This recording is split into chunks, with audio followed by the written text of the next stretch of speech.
Selamat malam, perkenalkan nama saya Gracia Veronica Nirmala Dakrus, NPM 12200061, kelas B semester 6. Saya akan membacakan soal nomor 1, yaitu Bento mendapatkan warisan dari orang tua sebesar 100 juta.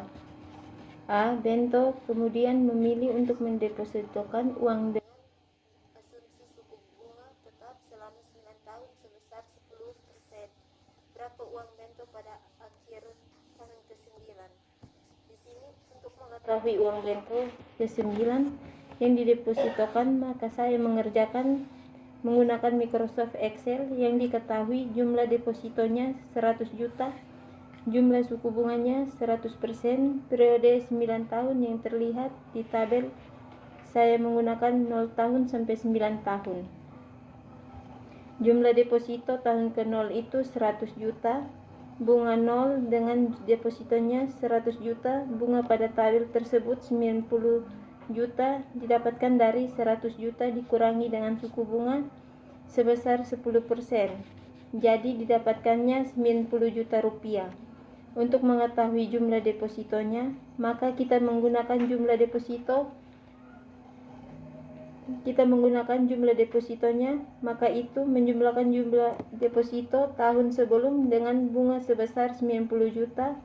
Jadi pada tahun sebelumnya 100 juta ditambah dengan 90 juta, jumlah depositonya pada tahun pertama 190 juta rupiah, jumlah deposito pada tahun kedua 280 juta, didapatkan dari jumlah deposito pada tahun pertama atau tahun sebelumnya ditambah dengan bunga sebesar 90 juta rupiah, jadi didapatkan 280 juta rupiah.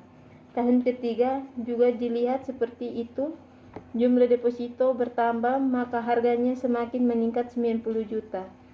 Pada tahun ke-9 jumlah yang diterima Bento 190 juta rupiah. Jadi uang Bento pada akhir tahun ke-9 adalah 190 juta rupiah. B. Berapakah uang yang harus diinvestasikan saat ini bila Bento mengharapkan 30 tahun lagi memiliki uang sebesar 500 juta dengan asumsi tingkat bunga konstan 10% per tahun. Target laba per tahun 500 juta rupiah, banyak periode 30 tahun, banyak bunga 10%, nilai investasi dimaksimumkan didapatkan dari rumus PV dalam kurung 10%, 30, 500 juta rupiah. Jadi didapatkan 4.317.000 rupiah. Nilai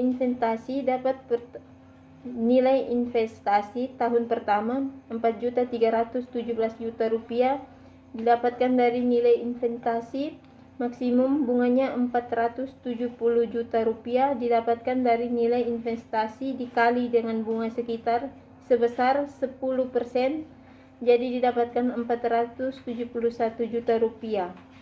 Labanya 500 juta rupiah dari tahun 1 sampai 30.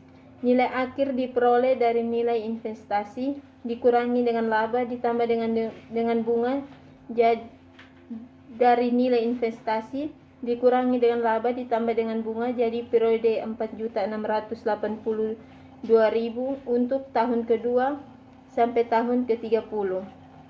Dibuat seperti yang tadi saya jelaskan, nilai akhir pada tahun ke-30 adalah 0. Jadi nilai akhir pada tahun ke-30 sama dengan 0 rupiah. Sekian dan terima kasih.